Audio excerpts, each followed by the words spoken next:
The Legend of Zelda: Breath of the Wild. In the past 4 years, it's become one of the most beloved works in gaming history, selling almost 21.5 million copies worldwide, beating Twilight Princess in sales and bringing over 12.5 million new players to the fanbase. The reason Breath of the Wild was received so well was because it tore down many conventions gaming has had for years, and redefined what an open-world game could accomplish.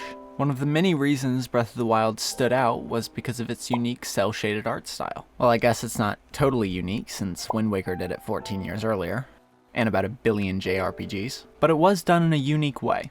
But what would it look like if you were to remove the cel shading from Breath of the Wild? I already know what it looks like because I've done this plenty of times in the past and this is post-commentary. But stick around to the end of the video to see what it looks like for yourself. Also, if you want to help the growth of my channel, like the video.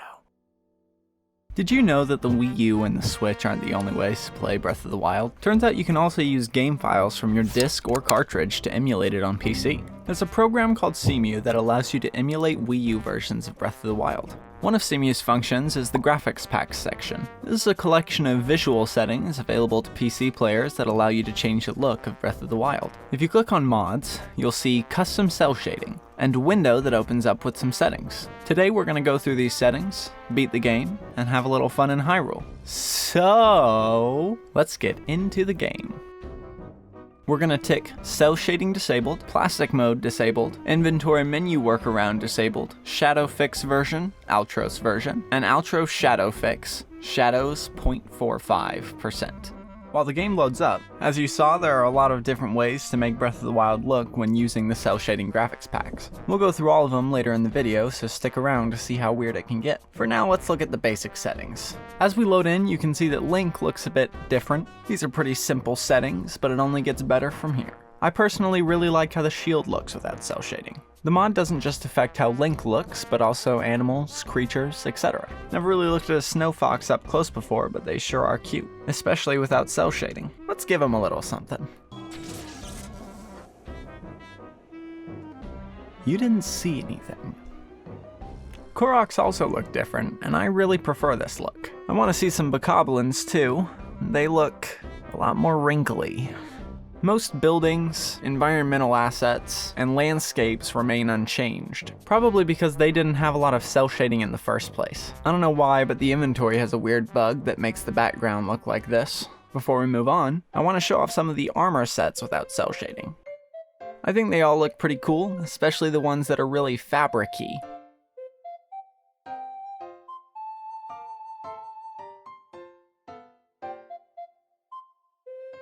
Maybe it's just me being used to the look by now, but I don't think people or chickens look that different. But the horses, oh, don't they just look vascular? The one thing that is more important than anything we have seen so far is the butter dog. The dog with the butter on him. I spawned the Master Cycle 0 because there was something very important I needed to do before progressing. I needed to find the guy that sells butter. I found him pretty quick, purchased the butter, and returned to fulfill my destiny. After I was complete, I offered all mortal possessions to him.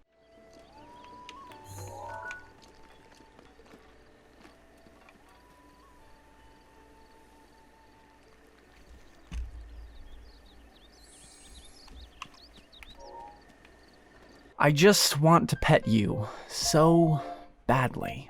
One enemy I think greatly benefits from having no cel shading are the chews. They just look way better this way without question. Leave a comment about it if you think they look better this way or not. And if you say no, you're wrong. I want to get a look at a Lino real quick to see what they look like without cel shading. And they don't really look that different. That's too bad. Maybe other settings will change their look a bit. Guardians also don't look too different, which is a shame since these two are some of the more exciting enemies. Don't worry though, because they do get affected greatly later on by other settings that we haven't looked at. This was all pretty basic, so let's change up the settings a bit. We're gonna switch off the Altros version and check out the SkalFate version. SkalFate offers up a lot of new options. There are multiple options here for colored Links. At first I thought this would do like a sick retexture for Link's armor to give him like a red or blue armor like from Ocarina of Time.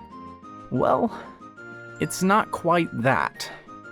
I'm not really sure why this exists, because it comes in multiple colors and I don't know why anyone would use any of them. The blue one just looks like Link is dying, but the green one, I might have an idea for that one. Ticking original game mode gives you a cool looking shadowy Link. At first I thought he was just black, but if you face the light you can actually see some color. Clicking custom settings makes him look pretty dark and cool. Mode 3, Shadows X8, Strong Highlights, makes the highlights bright but the shadows crazy dark. It reminds me of that one TF2 meme where he says, "I fear no man, but that thing, it scares me." The Mode 1, Shadows X8 Best Mode option makes us look pretty normal. Link's kinda bright, but I think he blends in well. I also didn't mind the Mode 5, Shadows X8 Dark Shade mode. Let's change things up again. Earlier you might have seen Plastic mode and might have wondered, what is that? Well, I'm gonna show you. Let's crank it to 100% and see what it looks like. Wow, it's all shiny. So far we've seen some cool ones, some weird ones, but what about just some bad ones? Let's start with light shading. This one isn't so bad, it just makes the landscapes too bright and everything just looks like it doesn't fit. If you were forced to play the game this way, I don't think you'd be losing a ton. If you want to see a truly bad one though, let's move on to painting shading, World and Link. You already know it's bad because you shouldn't follow a word that ends with ing by another word ending with ing.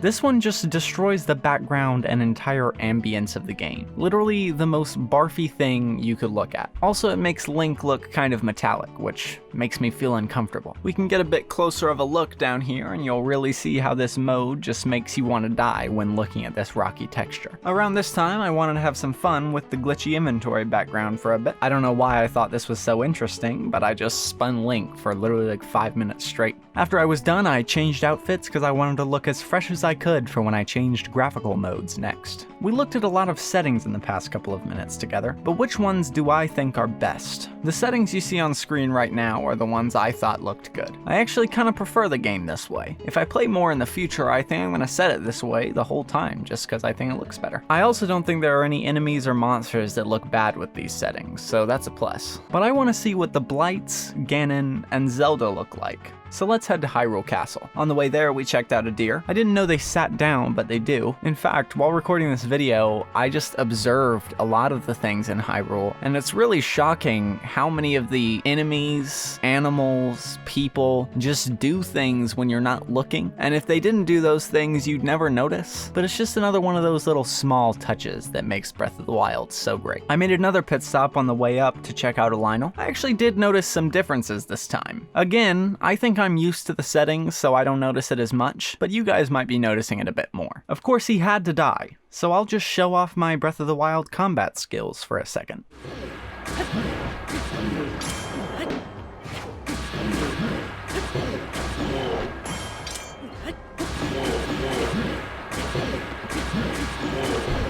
I pulled my bow back, but hesitated when I saw an ancient arrow was equipped. I switched this out because I didn't want to let him die that easily. I had a quick outfit change before the boss fight and ran inside. I like how Link looks in the cutscenes the best. He just looks epic, doesn't he? So guess what? The Blights, they don't look any different. Not any of them.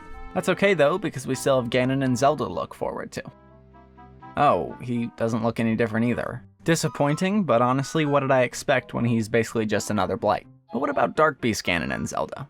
Yep, no surprise there. I see why they don't really show up any different, but also I really wish they did. I sped this up because I did the fight and made it to the end, but for some reason, he closed his eye every single time I shot the bow of light at him. This went on for about 15 minutes straight. Literally, no one has ever fought Dark Beast Ganon for 15 minutes straight. Eventually, it did happen, and I switched the bow out so it didn't show up in the cutscene. The first cutscene is pre-rendered, so mods won't make it look any different. But the next one is rendered in real time, so Zelda should be affected by this. I never lost faith in you over these many years. And oh my god, where are her lips?